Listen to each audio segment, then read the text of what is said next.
So you just found out you're PCSing to Charleston, South Carolina, and you want to learn more about the area before you make the move. Well, you clicked on the right video. As someone who PCS'd to Charleston twice, I've certainly made a few mistakes along the way. I totally understand the stress of PCSing and everything that entails, from dealing with movers or weigh-in stations or putting kids in school, all the while trying to check into a new command, and Lord knows if you're detaching or you're receiving command will allow you to take house hunting leave. I get it. I've been there too. But after being stationed here, I realized that I love the area too much to leave, and I suspect you might grow to feel the same way too. What's up, y'all? It's Shawn, your Charleston realtor. In this video, I'm going to tell you everything you need to know about your upcoming PCS to Charleston. Well, maybe not everything, but I promise you'll learn a ton if you watch this video to the end. So after leaving the Navy, I became a full-time real estate agent. I quickly discovered that I had a passion for helping military members find awesome deals on homes here in the Charleston area.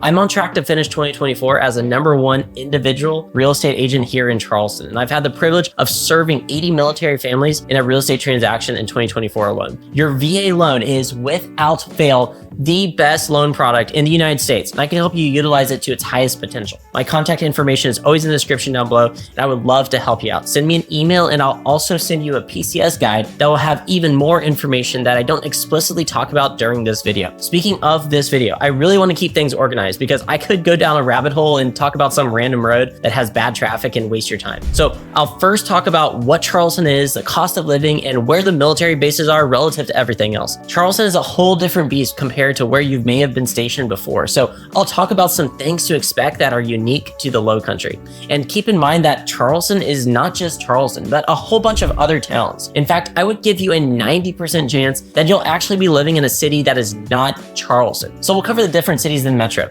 So let's dive right in.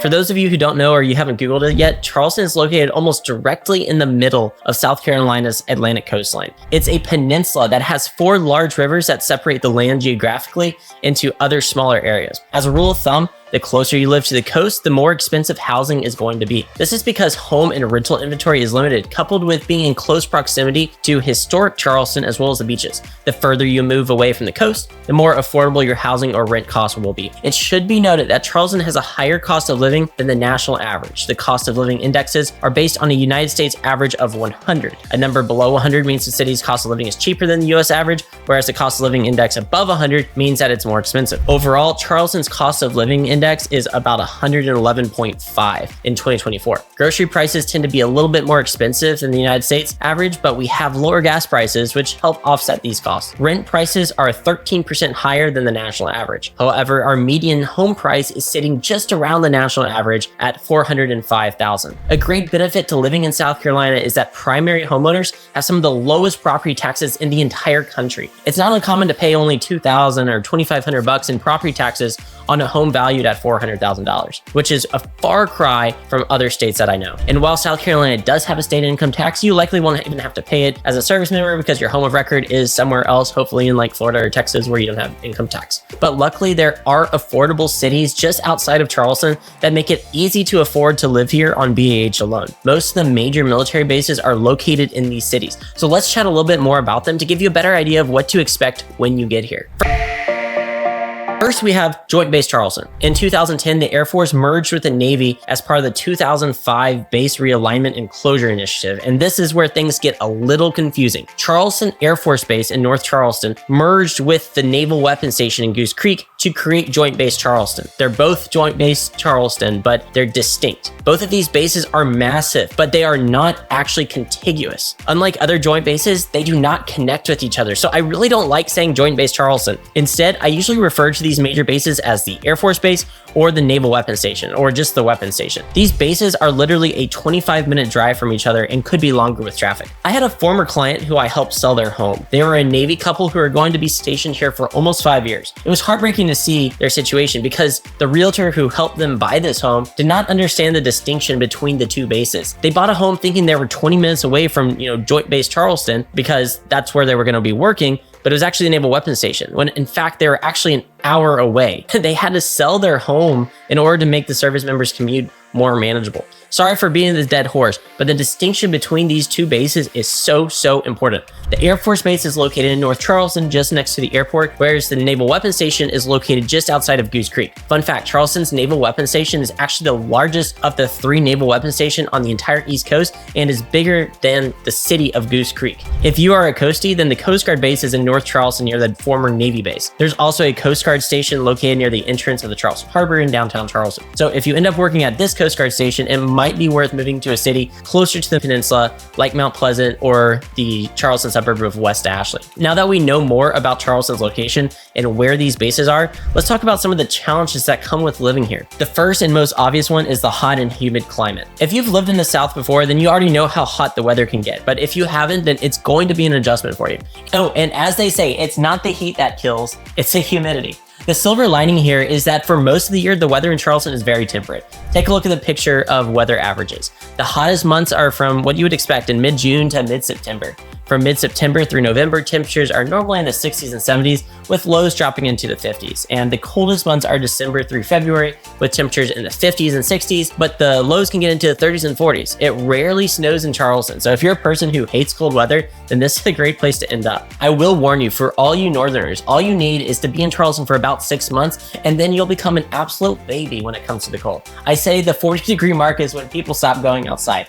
And if there's a remote threat of snow or ice, then schools are going to be canceled. While we're on the topic of weather, let's talk about everyone's favorite subject, hurricanes and flooding. It's no secret that Charleston, we get some pretty severe weather from time to time. So much that we have a hurricane season. This is a period of time when it's more common to get hurricanes, and it usually occurs from June to November, but its peak is in mid-August to late October. This is the time when everyone goes to the grocery store to panic buy water jugs, only to not need it and have it remain in your pantry for the next 3 years. It happens. No matter where you live in the country, you are at risk of facing some kind of natural disaster. Most of Charleston's storms tend to be pretty tame. The majority of them are smaller tropical storms with high-speed winds, but as long as you remain inside in a safe location, you should be fine. The last major hurricane that did substantial damage to Charleston was Hurricane Hugo back in 1989, which was 35 years ago. When bigger storms are brewing, the city does a good job of providing sandbags and other storm-related assistance. I did want to mention that we do get tornadoes in Charleston when severe storms happen, but those aren't as common. Another challenge when it comes to weather in Charleston is the flooding. We are obviously a low-lying area in the Atlantic coast surrounded by large rivers. It rains pretty often here, and when there is heavy rain, some areas around Charleston flood. Most of the flooding actually happens in downtown Charleston, but specific areas closer to the coast are prone to flooding. It's important to take a look at the FEMA flood maps when you are deciding where you want to live, as some areas are less prone to flooding than others. There are 2 primary flood zone classifications, which are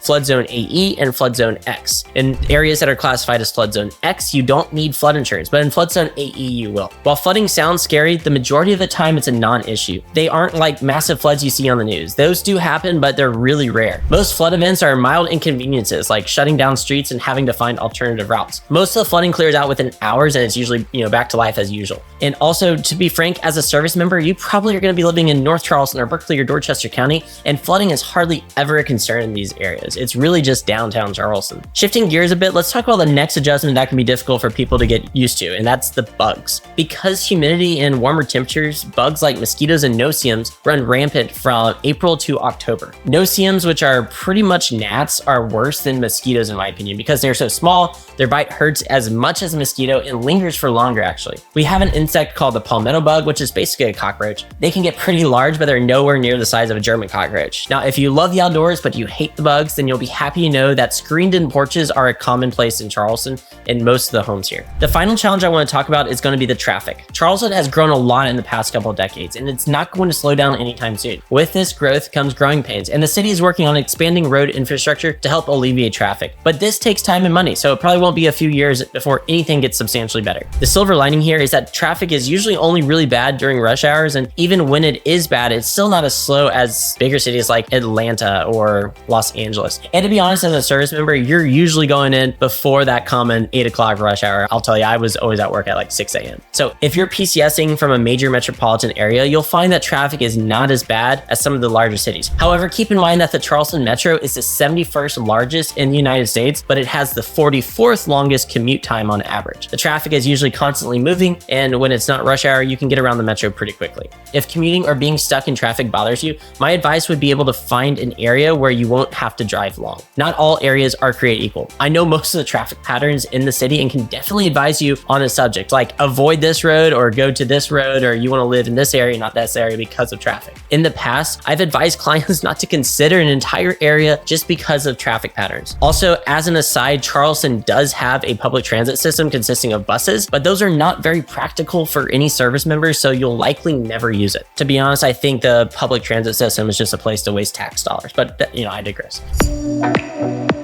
Now let's shift gears and talk about housing options and BAH. You have two options for housing when you PCS. Put simply, you can either live on base or off base. For on base housing, they determine who gets what based on factors including rank, family size, availability, and special needs accommodations. I'm not going to cover base housing in this video, but if you want to learn more about it, be sure you reach out and get my PCS guide. I will warn you, not all base housing is created equal, and the Air Force side and the Navy side are very different. And remember, you typically lose your BAH in most base housing. Here's a table for BAH rates in Charleston for 2024. So make sure you pause the video to see what your BAH will be based on your rank and your dependents. And keep in mind that in 2025, it's expected to go up by 4.5%. Obviously, your BAH is non-taxable income that can be counted towards your income when applying for a mortgage. A cool part about the VA loan is your income is actually grossed up to account for the non-taxable status of BAH. So if you're going to be in Charleston for a couple of years, it may make sense for you to purchase a home. Now, I'm always trying to get people to buy the cheapest home possible because I don't want you to be house poor. That is, pay so much on your mortgage that it's really hard to afford anything else. Just because you can afford a more expensive home doesn't necessarily mean you should. So with this in mind, let me put this into perspective at current mortgage interest rates. This is my opinion, and you can likely afford a larger home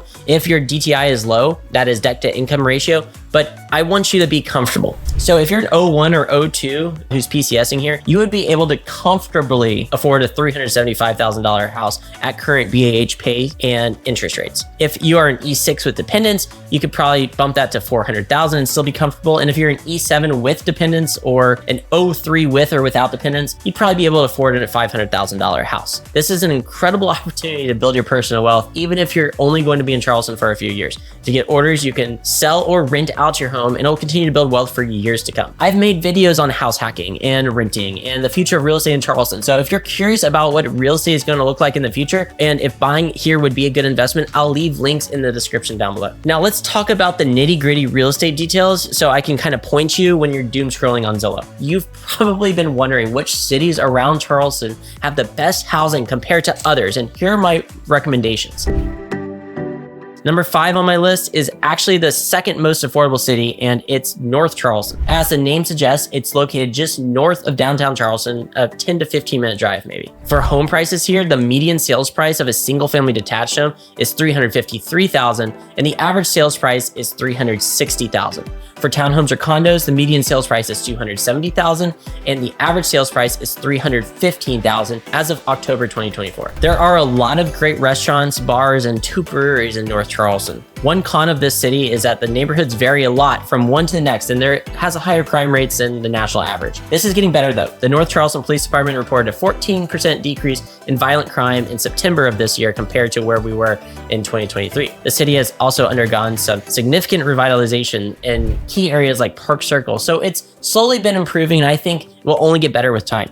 I'm going to be releasing a deep dive video about North Charleston on my channel soon, so make sure you subscribe so you don't miss it if you're wanting to move here. North Charleston is typically better for the Air Force than for the Navy just because of its proximity to the respective bases.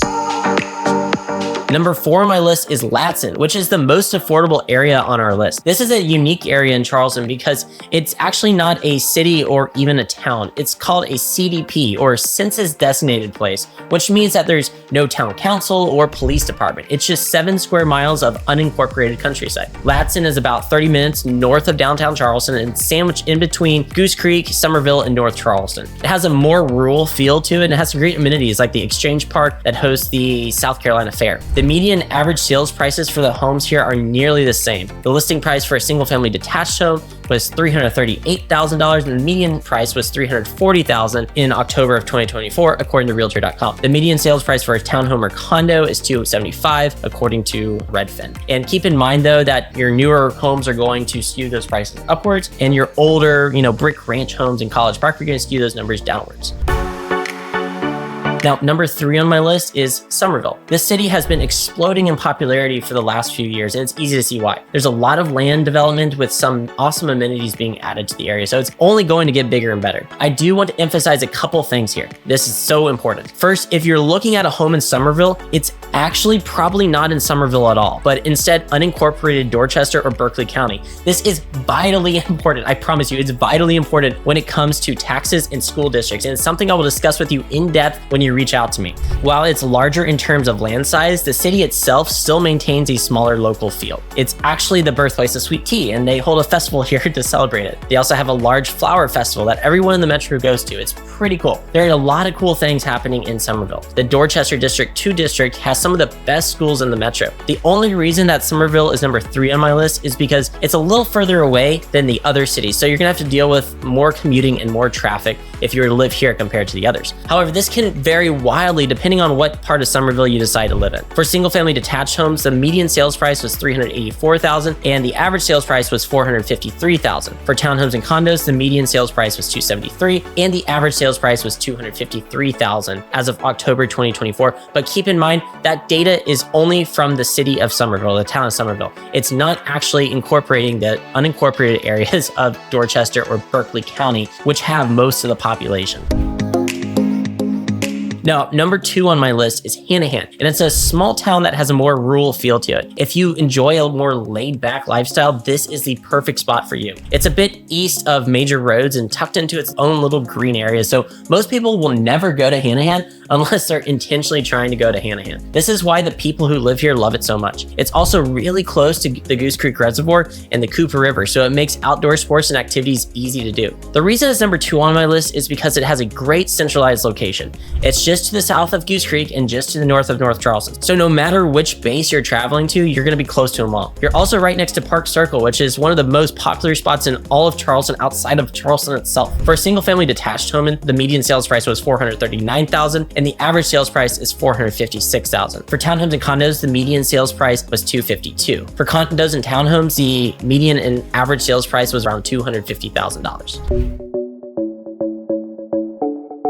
Now, the number 1 city I would recommend is Goose Creek. It has a large enough population that it has some great amenities and neighborhoods, but it isn't so large that it feels like you're living in a busy area. It has a great balance of quiet suburban living, but with plenty of restaurants and other things to do. The city recently added an amphitheater near City Hall, so you can expect more fun concerts coming to the area. Goose Creek has a great park system, which makes it easy to get outside and enjoy nature. One of the most popular parks is Central Creek Park because it has a playground, a splash pad, pickleball courts, a basketball court, and a sand volleyball court. It's a hot spot in the area for kids, especially in the summer months. Goose Creek has the best location for those of you who will be spending most of your time at the Naval Weapons Station because it's literally in the same area. You probably won't have more than a 15-minute commute unless you live further up St. James Avenue, but that's something we can chat about. If you're in the Air Force or Coast Guard, it's still a great place to live because it's just north of North Charleston. It's only about a 20 to 25-minute drive from the Air Force Base and the Coast Guard Base. For single-family detached homes, the median sales price was $396,000. The average sales price was $429,000 of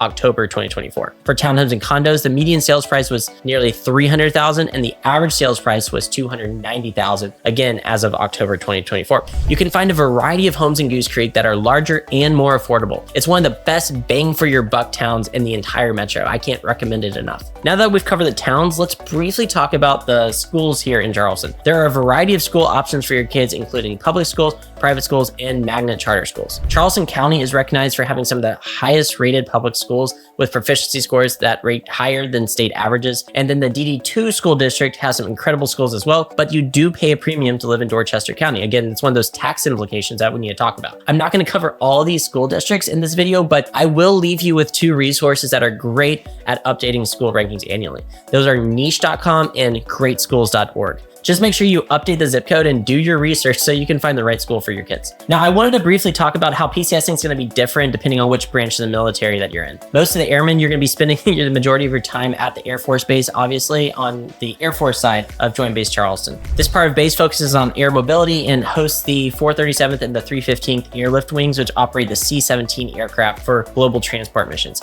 Keep in mind, though, that while the Joint Base Charleston is a joint base, a lot of the upkeep and security personnel are actually airmen, not sailors. For you Navy members, you're going to be spending most of your time at the Naval Weapons Station, which is home to dozens of commands, including the Naval Nuclear Propulsion Program, Naval Information Warfare Center, Atlantic, and the Brig. Coast Guardsmen will be spending most of your time between operational and administrative duties at the Coast Guard Sector Charleston and the Coast Guard Base Command Center down on 196 Trad Street, downtown Charleston. Coast Guardsmen actually use the health clinic on the weapons station along with the Navy, but the Air Force has their own clinic on the Air Force side.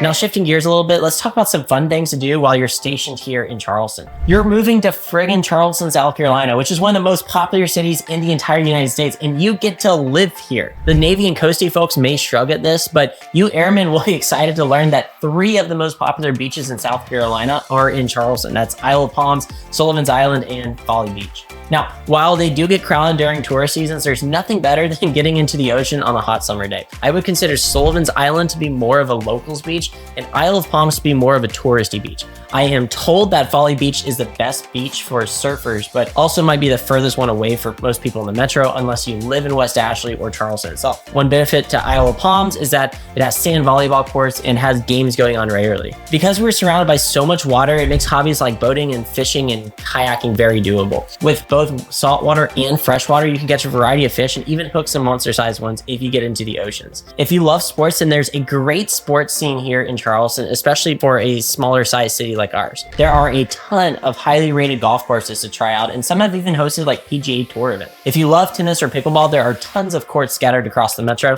And if you enjoy club sports like volleyball, kickball, or softball, there's tons of leagues you can sign up during the spring, the fall, and the summer months, both for kids and for adults. Charleston has a minor league hockey team, a minor league baseball team, and a minor league soccer team. So if you love attending games, these are great to go to with family and friends. There are numerous festivals that come to Charleston, but 2 of the most popular are the Wine and Food Festival and the Southeastern Wildlife Exposition.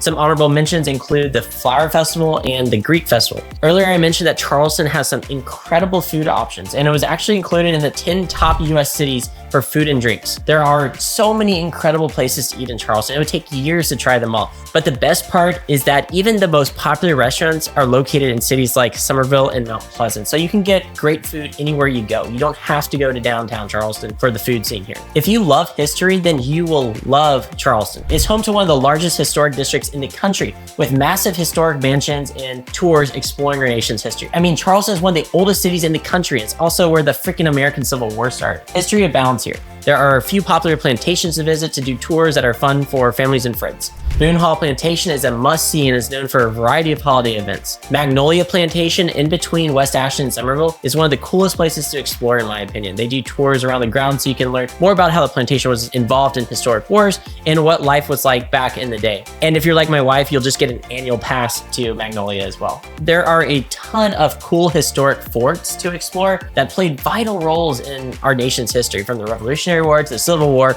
and even like World War II. You know, Fort Sumter comes to mind. These are just a few of the fun things that you can do around Charleston, and there are a lot more to do, so do your research. Well, there you have it. That's my advice on PCSing to Charleston. As a vet myself who truly loves Charleston, I think it's a great place to get orders to. Moving anywhere is going to be an adjustment, but with plenty of things to do and incredible weather most of the year, it's tough to beat. If you have any questions about PCSing to Charleston, don't forget to reach out and get my guide or shoot me a couple of questions via text. My contact information is always in the description down below. Thanks for watching and good luck with your moves to Charleston.